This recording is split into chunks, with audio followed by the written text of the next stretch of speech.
Hello, today is Monday, June 29th. Welcome to episode 613 of Fault Lines, the National Security Institute's podcast that gets you quickly up to speed 3 times a week on the national security and foreign policy debate shaking up America. I'm NSI Advisory Board member Lester Munson.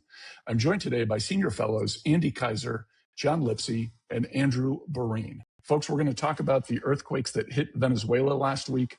The U.S. has promised a vigorous response, $150 million in humanitarian funding going through the United Nations and NGOs. The U.S. is also sending a disaster assistance response team, or DART, from the State Department and various fire departments, search and rescue operations, including ones in Los Angeles and Fairfax County, Virginia. Andy, I'm going to throw it over to you here to kind of talk about some of the foreign policy aspects of this humanitarian response. Of course, we are all focused on saving lives. 1,500 people have already perished in these earthquakes.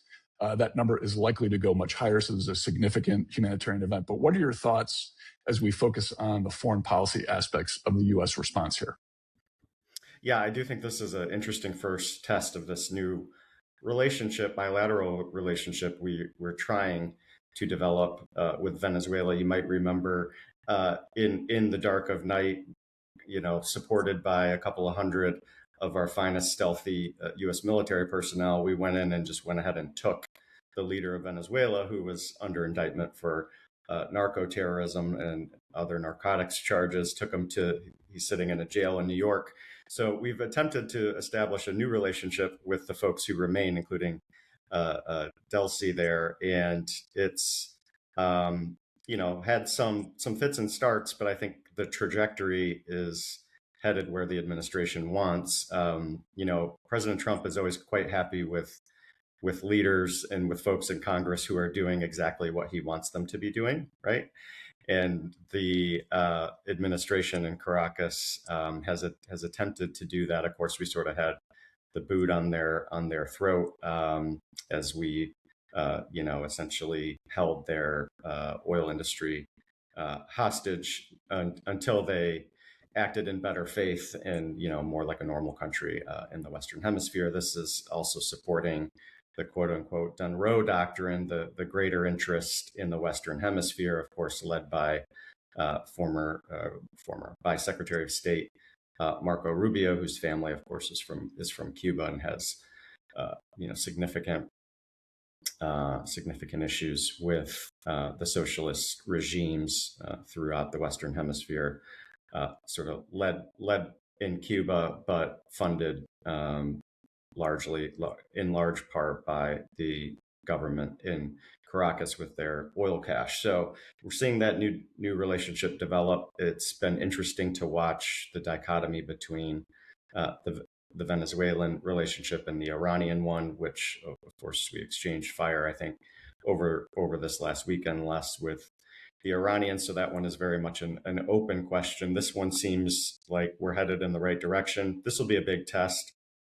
You mentioned the pretty significant levels of support that the United States is offering. This is the carrot, right? The stick is we take control of your oil industry until you do what we want. But the carrot is we can bring substantial resources to bear, substantial economic opportunity.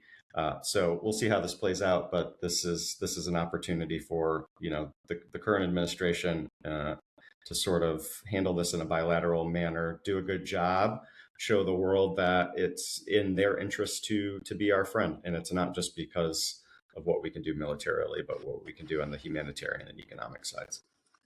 Andrew, the United States has been the world's leading provider of humanitarian assistance for a very long time. I'm not sure we are anymore with the elimination of USAID. What are your thoughts about what this will say about the Trump administration's approach to kind of the soft power question? There's been a lot of name calling, a lot of aspersions cast against folks who did this kind of work internationally. How's that going to play out now with this crisis in Venezuela? Look, I think that, whether it's the administration or let's think about national interests, it's in the national interest for America to show that it supports people when they're struck by catastrophe. We have expeditionary capabilities. It doesn't matter the name of the department or the agency, if it's state or AID or, just like stopping terrorism. Who cares if it was CIA or NSA or the National Counterterrorism Center that stopped the terrorist? Terrorists got stopped. If it's the FBI, give them credit. So I'm really thinking it doesn't matter the name of where the aid gets funded from or what somebody's government ID says who goes. I think that this is a massive opportunity. For decades, Caracas has been a central hub of Cuban intelligence activity, Russian intelligence activity, increasingly Communist Party of China efforts to put a beachhead in the Western Hemisphere. So we saw it inverts it a little bit, right?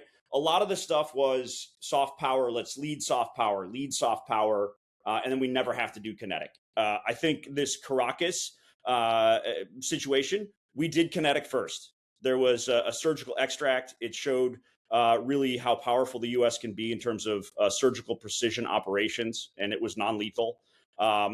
Just in the last weeks, trained to Aragua, there have been joint Venezuelan-U.S. missions killing the leadership of one of the most horrible narco-trafficking gangs in our hemisphere.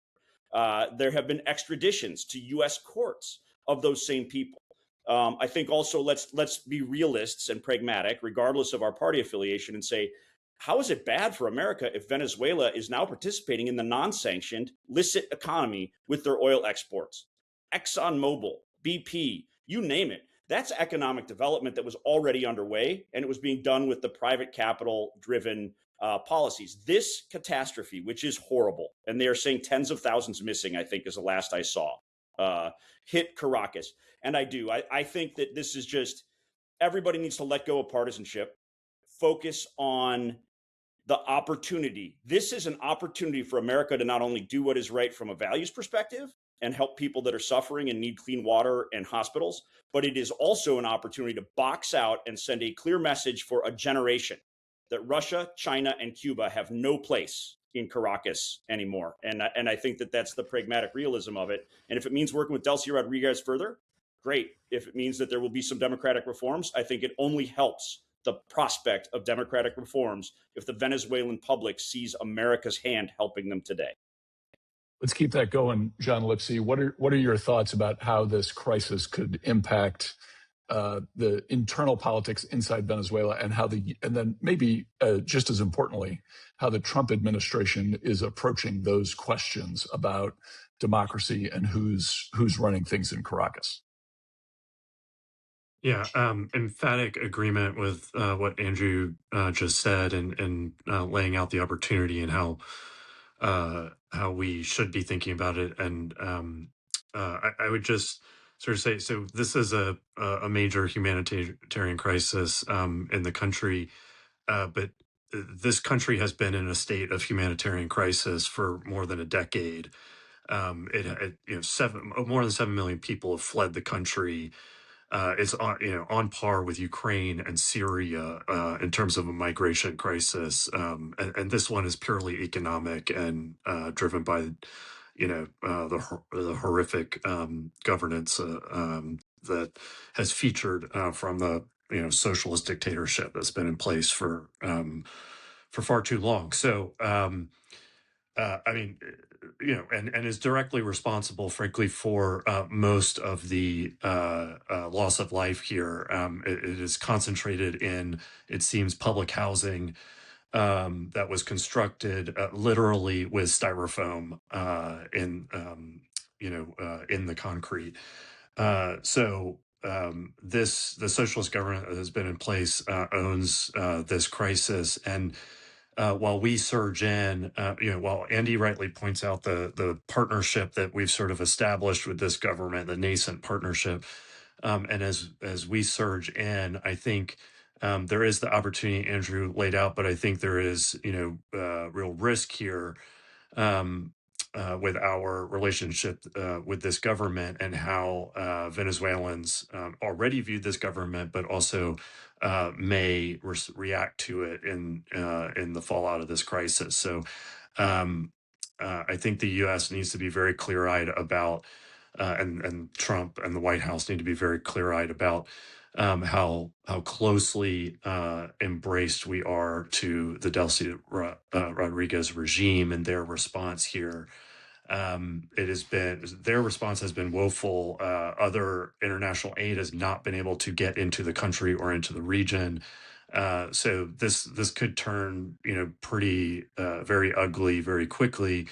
And with that, if we can bank some of the productive goodwill and productive impact on the ground that Andrew laid out, I do think that does tee us up to start to transition the conversation to future elections and transitioning Venezuela to a more democratic governance going forward. The kind of calendar I have in mind is 2030 is when, under the existing constitution, the next national elections are scheduled. And I think that there's a lot of reform that needs to be put in place, a lot of building blocks that need to be put in place before this country is ready to hold a real election. So I think that's the target that this administration needs to keep in mind. All right.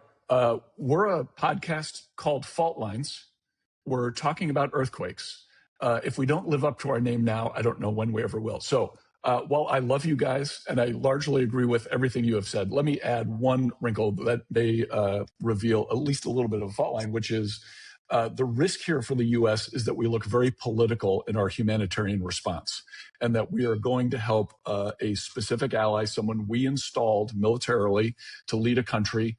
Humanitarian response needs to be based in humanitarianism and kind of a willingness to look beyond ideology or political alliances or the kind of the convenient realism based relationships of today. And we need to have, in order to have legitimacy globally, and with various partners and people that we want to be our partners in the future, we do need to have a response that kind of overcomes all of those things. I'm not sure we're designed to do that now. And one of the real questions coming out of this is, could we do it in a country that is either pushing back against us or indeed almost adversarial to the United States? Would we be willing to have the same kind of response to save human lives? I think that's going to end up being a key question for this administration. Okay, that's a wrap. Thanks to Keelan Wolf, Claude Jennings, and the NSI staff for their help in producing today's episode. Join us on Wednesday, July 1st, for another episode of Fault Lines, the National Security Institute's podcast that gets you smart fast on the national security and foreign policy debate shaking up America. We're on YouTube. Check out our channel for a video of today's episode. I think we're all in different places than we normally are, so you can get different backdrops. If you like what you heard or saw, be sure to rate, review, and subscribe.